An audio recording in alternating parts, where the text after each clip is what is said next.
What's going on, people? It's YFD, your favorite demon, and I'm back again. Firstly, let me apologize for the big delay. I was sick, extremely sick, bad case of man flu, and I thought I was getting better after 5 or 6 days, and then it just literally blew my socks off and had me wounded. I was folded, but still a bit sick, but I'm way better than I was, and I'm back. Today is just a quick funny story that I'm going to give you lot and a few updates. Before we get into that though, let me just say we are like 100 subscribers away from 3,000 subscribers. Can't thank you lot enough. I say it every time, but I genuinely truly mean it. Thank you every single individual person on the platform supporting and subscribing to the channel, man. It means a lot and it's helping the channel grow. So again, I thank all of you. Another thing, I'm in the middle of the next breakdown episode, so it won't be long. It'll be a couple days and it will be out. I know everyone's waiting for that, but it's coming soon. But in the meantime and in between time, I got this story, probably another story to upload. Also, the website for the clothing has just been done, so I'm gonna launch it when I finish releasing this video. Then I'll make another video showcasing a few things and giving you all the information for you to go and check it out and support the channel. And that's about it at the moment. Got a few more updates and a few more things coming as well, which I'll get to probably on another upload. But enough being said, let's get into the story.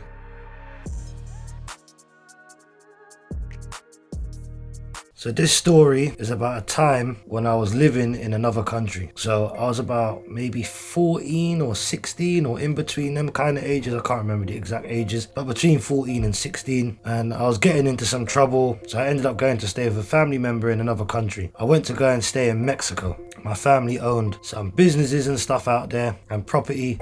So that was the best move. Go out there for a little while and try and change my ways, so to say. So I've gone to Mexico, gone out there, met my family. It was all good. Being shown around to all the businesses. I say all the businesses, it was like a couple bars and a restaurant and a construction company. So I've gone around seeing all that stuff. Fantastic, good. Thinking, yeah, this is good. I could get with a bit of this. So one day, my uncles took me to one of the bars that he owns. So we're at the bar, having fun, chilling or whatever. It gets to about 8 o'clock in the evening and my uncle says he's going home. Did I want to come home with him or did I want to stay for a bit? So you know me, I'm chilling, it's a party sort of thing going on. I'm chilling. So my uncle's business partner says, yeah, don't worry, you can stay. And before I leave, I'll get you a cab back to your house. No problem. So I stay, party, have a few drinks or whatever and whatnot. Just being a cheeky little kid. So I do that anyway. My uncle's business partner says, listen, I'm going in a minute, so I'm going to get you a cab to take you back to your house. No problem. He calls the cab for me. I get in the cab and we're going back to my house.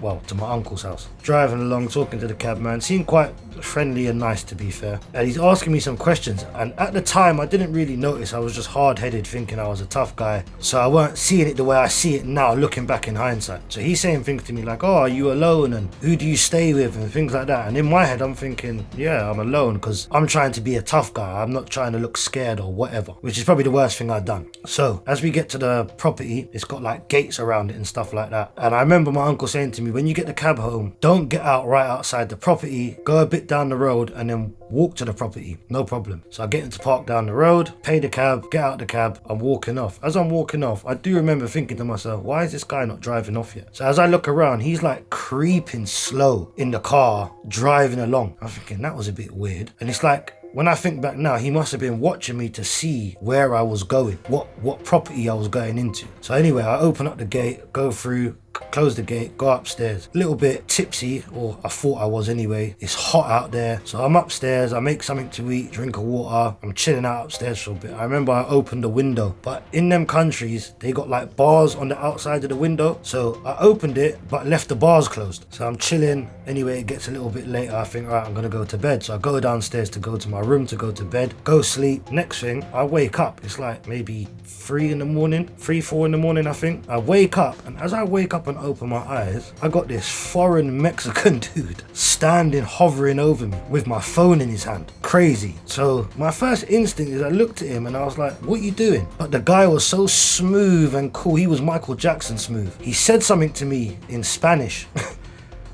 he didn't panic or nothing like that. He just said something to me in Spanish, and I was thinking in my head, what's he talking about? And I thought to myself, I was still like half asleep, so I was thinking to myself, he must be one of my uncle's friends, and he's asked him to go and get my phone, because the geezer had my phone in his hand. So I thought he must have asked him to come and get my phone to get a number out or something, maybe get my mum's number or my sister's number or my brother's number or whoever's number, to call them for some reason or whatever. So as he says something to me in Spanish, he walks out the room, like I said, Michael Jackson, Smooth Criminal style. Didn't panic, nothing. He just walked out. So I didn't really think nothing of it straight away. The only thing that made me realize this isn't right is when I laid back down, I heard him run up the stairs. And then I've like woken up like, nah, this ain't right. Something's not right here. So as he's run up the stairs, I've jumped out of bed, run up the stairs behind him. As I've got to the top of the stairs, this guy's outside the door, trying to shut the door with like loads of like trainers, electricals, clothes, and he's pulling the door like trying to lock it because he had the key for I don't know how he had the key. I do know, and I'll explain that in a second, but at the time I didn't know how he had the key. So he's trying to pull the door, so I've grabbed the door. Again, thinking back in hindsight, worst thing I could have done, and if I can give any advice to anybody, is don't do that, because you don't know what the other person's intentions are. So anyway, I'm pulling the door, he's pulling it with one hand, and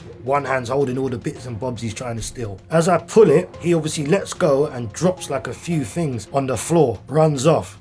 I'm now in a bit of shock. Like, what the hell's just happened? Next thing, my family members have come out their room. Some of them are like naked. One's got a big knife on him, and they're like having a mental fit at me, saying like, what's happened and that. And I don't even know what's happened at this time. So the guy gets away anyway with a few bits and bobs. The other bits he dropped, we picked up, rang in the house, lock up the door. I ended up getting the blame for it, which it probably was my fault. And I think how he got in, how my uncle said he must have got in, is I had left the window open, even though the gate was on, even though that the gate bar thing was on the window. I had left the window open and the keys was on the side. So he must have put like a stick through or something and hooked up the keys, come around and let himself in. So I guess, yeah, it was my fault, but I was a kid at the end of the day. And I'm telling you this story because if you ever happen to catch yourself in a situation like that, do not run up the stairs, do not do none of that. Just go and talk to the adult who's closest to you in the house, or try and call the authorities to come and help you out, because as I said, you don't know the other person's intentions, and they could in theory do you some serious harm trying to do that. And I was a kid who thought I was tough, so imagine if he didn't try to escape and just said, actually,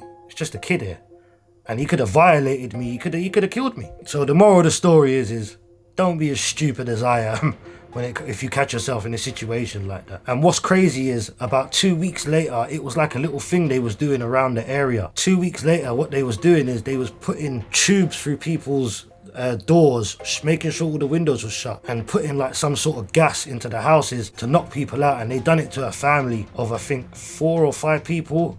A family of 4 or 5, and they ended up actually dying. They didn't wake up from the gas. Then that's what they were doing, going around and burgling the houses. So I count myself quite lucky in that situation. It could have been way worse. I could have lost my life in it when I think back at it, and I think how silly I was, how I dealt with it. But that's just a quick story. I thought it was kind of funny. Just a quick story to give you lot something back while I'm in the middle of this breakdown. And as I said in the beginning of the video, I got a few more things that I'm going to be adding and sharing with you lot. Thank everyone for sticking with me while I've been sick. Thank you everybody for who showed me love and support in the post that I made telling you I was sick. Every one of you was understanding and showed super love towards me. And again, like I said, it means the world to me, man. You lot on the channel show me more love than a lot of people that's around me in real life, and I find it crazy, but it's true. So again, I just want to thank all you lot. I missed all of you lot, and we're going to do a live soon as well, so I can interact with you lot a little bit better and have a laugh and a joke or whatever and whatnot. Maybe we'll do a live or something, and I'll get a drink in or something, and I'll have a drink and get people on to have a drink with me and have a little chat and a little laugh or whatever. I hope everyone's well. I hope everyone's blessed. I hope everyone's staying safe, and I hope everyone's looking forward to a good Christmas. And with that being said, it's YFD, your favorite demon. I'm signing out on this one, but I will see you lot all again very soon on the next one. The next couple of days, there'll be a few more uploads coming out from the channel. So just stay tuned, man. Other than that, again, thank you all, and I'll see you lot on the next one. I'm out.